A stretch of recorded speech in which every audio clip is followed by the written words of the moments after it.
from the shores of beautiful Lake Coeur d'Alene in the heart of North Idaho.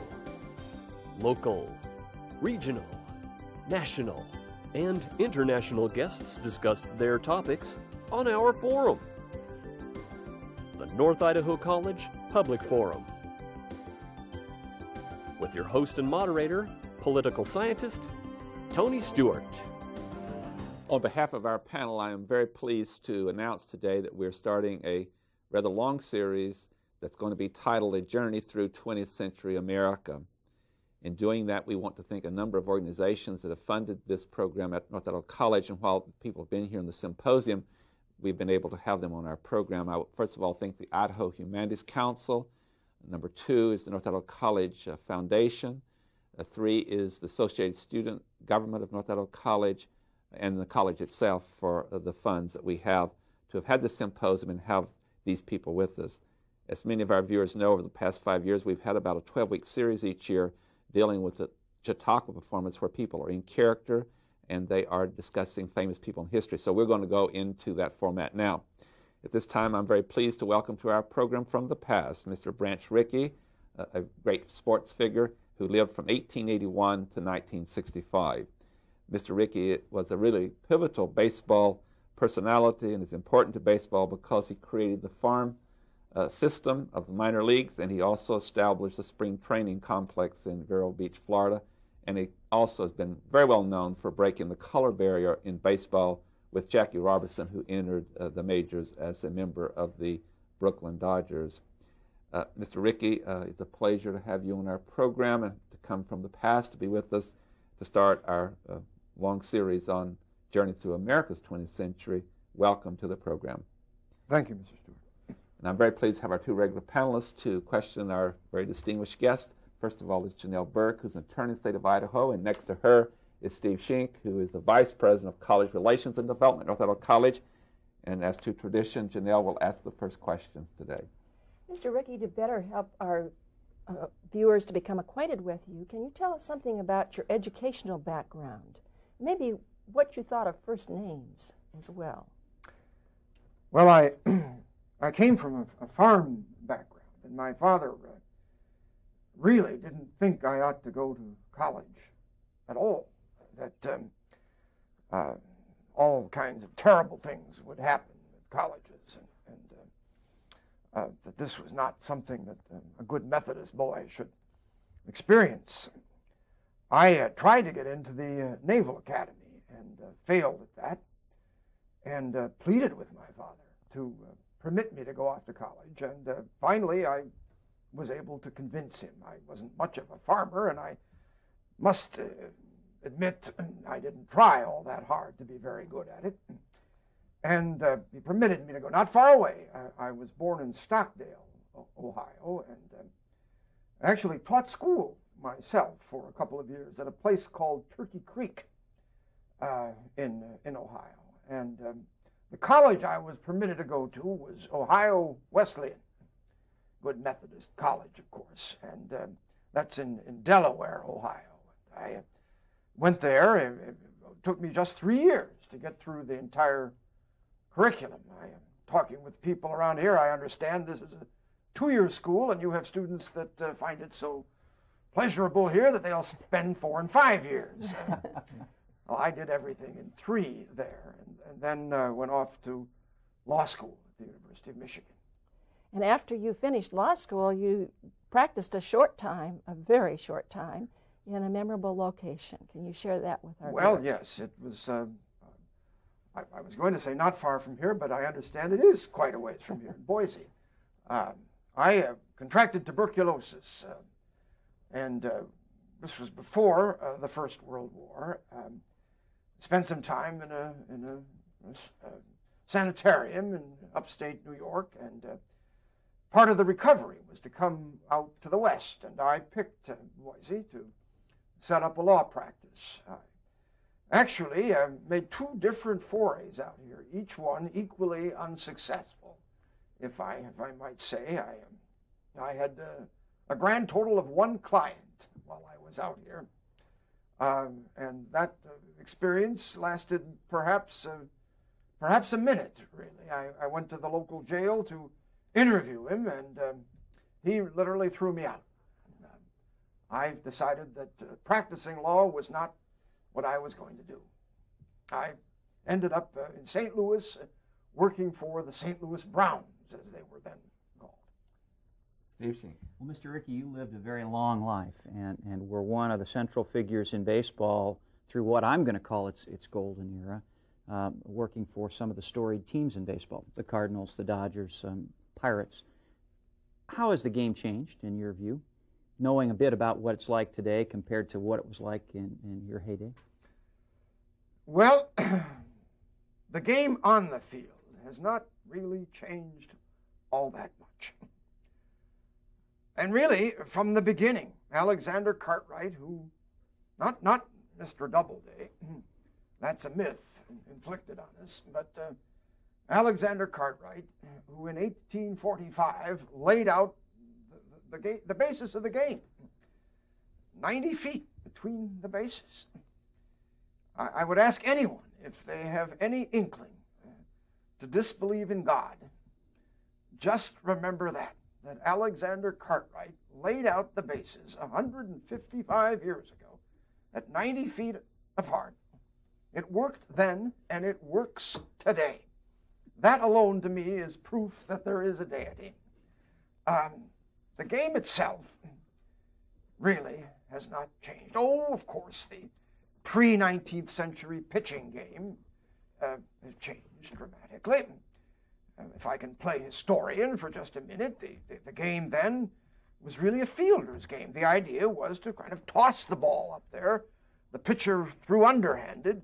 The idea was to put the ball in play. The batter could literally stand there and ask for some kind of a pitch to be thrown, and to put it in play and see what the fielders could do with it. But that changed even before the end of the 19th century, and you had pitchers throwing fastballs and curveballs, and the ball and strike system was in place by the early 1880s. Oh, they jimmied around with it a little bit as far as the number of balls was concerned, but once that was in place, the game has not changed all that much. It's the off-the-field game that has changed. And I must say that I'm perfectly content to be out of all of that now. When I was running the Cardinals and the Dodgers, I was running the Cardinals and the Dodgers. And I recruited players. I scouted players. I had a team of scouts, of course, but I was the one making those decisions. And if I wanted to get rid of a player, I got rid of a player. And they didn't negotiate contracts with me, sir. They were simply presented a contract, and that was it. Did you ever have a baseball player refuse one of your contracts? Well, Dizzy Dean, Jerome Herman Dean, did hold out at the start of the season in the early 1930s. He wanted the unbelievable sum of $25,000 and held out for it. And, of course, he didn't get it. He got $18,000, which was a raise. And he deserved a raise. He'd done well, but he didn't deserve the kind of raise he thought he deserved. Thank you very much. Mr. Branch Rickey, you are also known very much in your time as dealing with development of the minor league farm system, and I do believe the commissioner and others oppose you on this. Would you share a little bit with us? It certainly is something that's essential to all teams today in the new 21st century.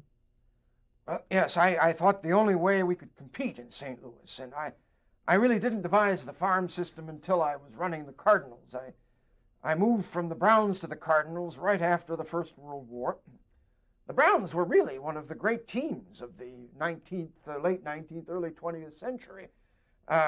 Old German saloon keeper by the name of Chris Vanderaha had put the Browns on the map. They had won 4 American Association pennants in a row in the 1880s, and the American Association was then kind of the second major league to the National League. But they'd fallen on hard times by the time of the First World War, as hard times as the Cardinals were. When I took over the Cardinals, they were really nothing. And I knew that if they were going to compete, they would have to have control of their players, and that I would have to sign a lot of ball players. That was the only way we could compete. Landis, who, of course, as you know, became commissioner in the aftermath of the Black Sox scandal to clean up baseball, wanted to put a stop to it. He thought that this was nothing more, in his phrase, a chain store baseball. And there were 2 or 3 instances when he released from presumed slavery a number of ball players from my system. The most famous, I suppose, would have been Chuck Klein, who went on to a great career with the Phillies, that I had hid him. He was accusing me of doing so. He also insisted that I had signed arrangements with more than one team in more than one league, which, well, if truth be told, there was some truth to that. But this was one of the reasons that the owner of the Cardinals and I had a bit of a falling out, Sam Breeden, that Breeden was kind of embarrassed by being called on the carpet repeatedly by Mr. Landis. And I wasn't embarrassed at all. I knew this was the only way we could compete. And so I made no bones about what we were trying to do, and was not a bit embarrassed and not interested in apology. Of course, I had to abide by the decisions that Landis made, even if I disagreed with him on this. But one of the key things in your success, and you were successful in taking teams that historically had not been so successful, and they became successful, and even after you left the team, the players that you had brought forth really produced. Based upon that, don't you think that really added to great quality to not only your team, but now the whole system? Oh, of course, you're absolutely right. We had a system in place, and we groomed these players for that system. They moved right up through the system, and when they came to the Cardinals, they were ready to play. The same thing was true with the Dodgers. Why, in my office at 215 Montague Street in Brooklyn, on the side of my wall, I had the name of every player in the Dodger system. Huge chalkboard with the name of every player right there. And it created such success that other teams then had to copy this, and now we know the history of it. Of course. I have one other question, and I want to not take too much time from the panel members, but it certainly is essential in the program that we talk about the fact that you also you have been in history credited with breaking the color barrier with the bringing of Jackie Robinson into the minors and then into the Brooklyn Dodgers. Would you share the significance of that development? Well, I'd like to think that baseball was really at the forefront of the civil rights movement. You think about it historically, the move that Major League Baseball took was well ahead of the move that society took to desegregate. Baseball, if it deserves a black mark for following the rest of society into Jim Crow practices in the 1880s, after all, there were black players playing in the National League and in the American Association in the 1870s and early 1880s. Baseball deserves criticism for following along with Jim Crowism in that period.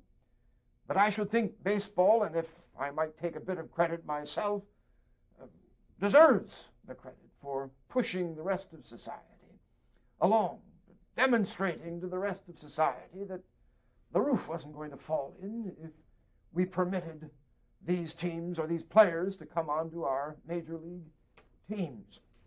I've been criticized, of course, for destroying the Negro leagues. But they were rackets, nothing more than rackets. They were run by numbers people in more than one city. Gus Greenlee, who ran the Pittsburgh Crawfords, named for the Crawford Grill in Pittsburgh, where he ran his numbers racket out of the back room. That's all they were. They weren't organized leagues in any sense of that term. So I don't know that it was such a loss. I know that there were some great Negro ball players, Josh Gibson, for one, who never did get a chance to play in the major leagues. Judy Johnson, Cool Papa Bell.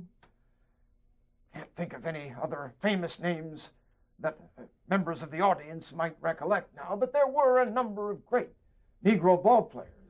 Gibson is in the Hall of Fame. Papa Bell is in the Hall of Fame, who didn't have a chance. And perhaps the Negro Leagues came to an end sooner than they might have otherwise. But we can't forget that the Negro press in Chicago, the Chicago Defender and the Pittsburgh Courier and places like this were pushing for desegregation. They wanted this. They wanted those players to have a chance. And I'm proud to say that I was the one who first gave them that chance. Thank you. Janelle Burke.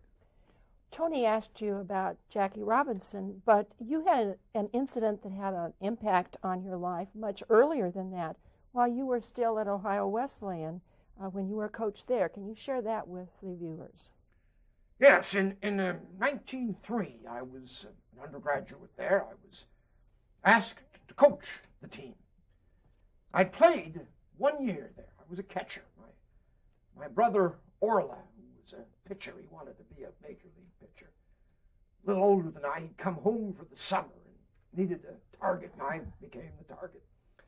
After my freshman year, I took money, playing for a team called the Portsmouth Navies in Portsmouth, Ohio. Well, that got back to the president of the campus college. And he called me into his office and asked me if it was true that I had taken money to play baseball. And I said it was. Couldn't lie. Well, that was it. My career was through as a player at Ohio Wesleyan. Well, next spring came around and they were short a coach. And the president came to me and asked me if I'd do it. Well, I said I'd do it if he'd pay me. And he did.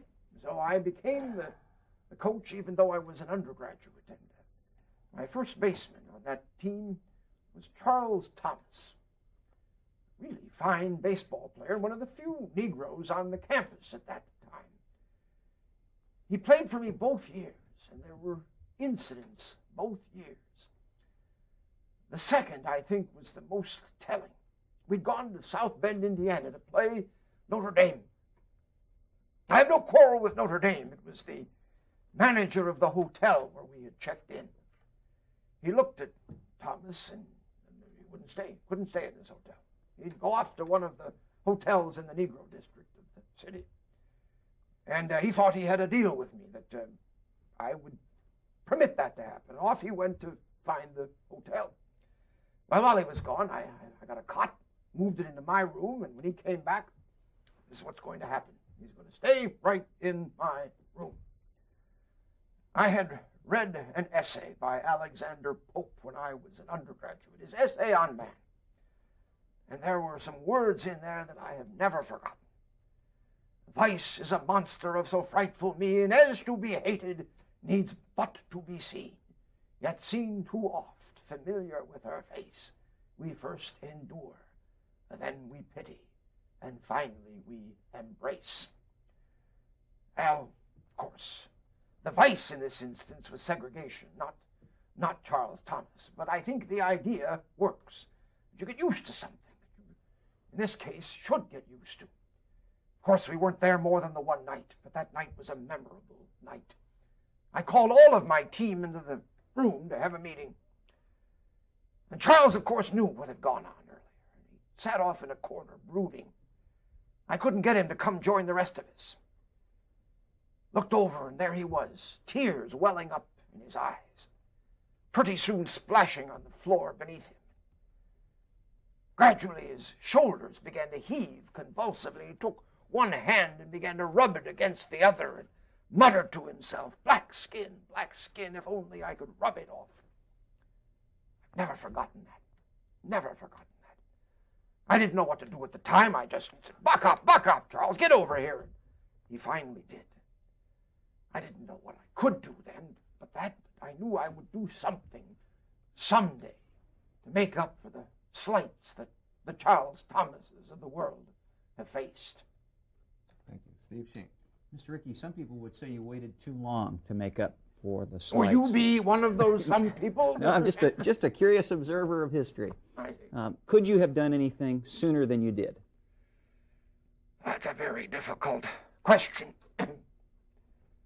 I did run the Cardinals for a number of years, 1919 through 1941. Ample opportunity. I didn't own the Cardinals. I don't want to give you that as an excuse. I didn't own the Cardinals. I suppose I could have put a bit more pressure on the owner. But you must remember that St. Louis was the southernmost city in the major leagues, a very segregated city. Seating in Sportsman's Park in St. Louis was totally segregated.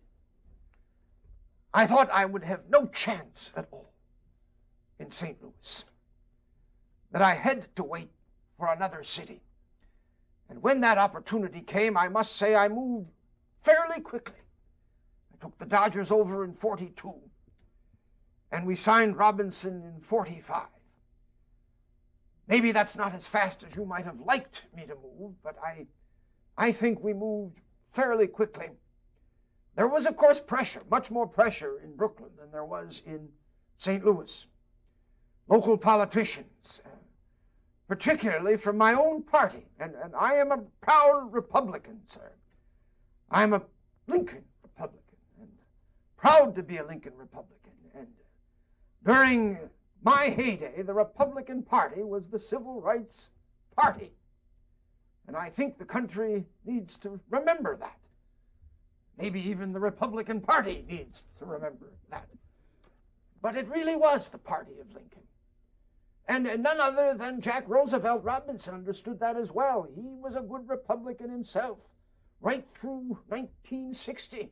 Together we campaigned for Nixon in 1960. He, like me, Robinson, was very suspicious of the Kennedys, very suspicious of the Democratic Party generally, sir. I think maybe I'm digressing a bit here, but... Well, let me get you back on track quickly. Obviously, you weren't gambling on Jackie Robinson's talent. It was extraordinary. But there had to be other factors that you weighed in deciding when was the right time and who was the right person to try to break the race barrier in Major League Baseball. What were some of the issues you had to deal with in making your decision to act when you did? Well, there was some concern that that Robinson was a little hot-headed. You know, he was given a court-martial during the Second World War for challenging segregated seating on an Army bus in Fort Hood. And this, he was a figure of some note even then. He'd had a great career at UCLA as an athlete. Joe Louis befriended him, both there and at Fort Riley in Kansas. Louis had intervened to get him in the officers' candidate school. The incident at Fort Hood was unfortunate. The Army was, in fact, desegregating the seating on those buses, and I think Robinson knew that. It hadn't happened yet. The driver was a white man, and he enforced the rule as it existed, and Robinson challenged him.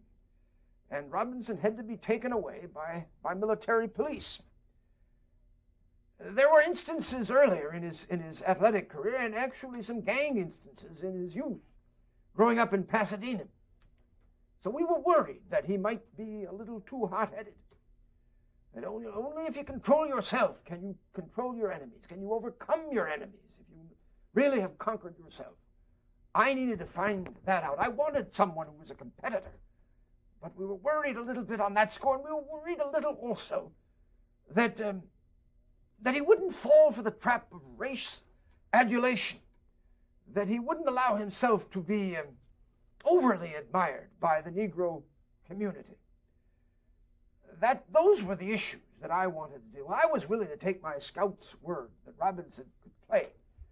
And I know that there were some players, Leroy Page, Satchel Paige, thought he should have been the first. I'm going to have to interrupt that point. I really hate to do so, but we do want to introduce who you are. And you've been our guest, this Branch Rickey. The time has just flown by. And Steve, thank you for those questions. You're welcome. I do want to introduce you to the audience as who you are, Dr. John Charles Scharlberg. Our guest has been doing Branch Rickey. He holds a doctorate degree from the University of Minnesota, and he teaches at Normandale Community College in Minnesota. And so you're very familiar with the community college system that we have here, the same kind of thing. Dr. Scharlberg, how long have you been doing this character, and who else do you do in the Chautauqua performances? This is the newest one. I've been doing this one for a little under 2 years. I started researching this one when I was working on a dual biography of Branch Rickey and Jackie Robinson. And actually a friend of mine who has been after me, or had been after me for a number of years to do Ricky, and I thought, well, this would be a chance to work on that. So and that book is out now. That book is actually, it came out about 2 weeks ago. At the time we're taking this program, which is in rather late March. In fact, there'll be a book signing here today, and congratulations to that. And also, Thanks. It's your birthday today, and happy birthday also. Thank you. The other character, I forgot the other characters you asked. Yeah, the other characters they've done. Teddy Roosevelt, H.L. Mencken, the Baltimore curmudgeon, and G.K. Chesterton, British essayist who dealt in paradox. If something is worth doing, it's worth doing badly. Those are the four that I mainly travel around as. In the short time we have, we've been doing this format for 5 years, and we've had over 19,500 people in attendance in the 5 years before this year. And we're just getting started. We had a full house last night, 1,200 people at our opening concert. Why do people like this so much, this format, and people of all ages, and they turn out in great numbers? You know, I think, if I can play historian for just a minute, I mean, I think we're at a point in I think we're old enough now to start as a society becoming much more interested in our history. I mean, I think for many years we have been kind of an ahistorical people, that, you know, we were peopled by people who came here to start over and wanted to put the past behind them. And I think in the last, 20, 30 years, there's been a sea change on that one. And I think there's a thirst for popular history. I'm primarily a teacher, and secondarily I do some writing. But I think that so much academic history is pretty awful and almost designed not to get a wide audience. And there's kind of a suspicion in academia against popular history. And I'm trying to fight that. On this note, we have to bring to conclusion. You're certainly doing a great job, but you were highly complimented today by someone who knew Branch Rickey well and said you're a real master at it, and we congratulate you. Thanks. Ladies and gentlemen, we've so enjoyed our interview with Branch Rickey in the form of Dr. Charles Scharberg, and this is just the first week of a long series, and we've been receiving input in past years from you that you really enjoy this format, and join us again next week, and we will continue with another famous person in history as we go through the 20th century of America. Again, please join us that time. Until then, please have a good week. I am Tony Stewart.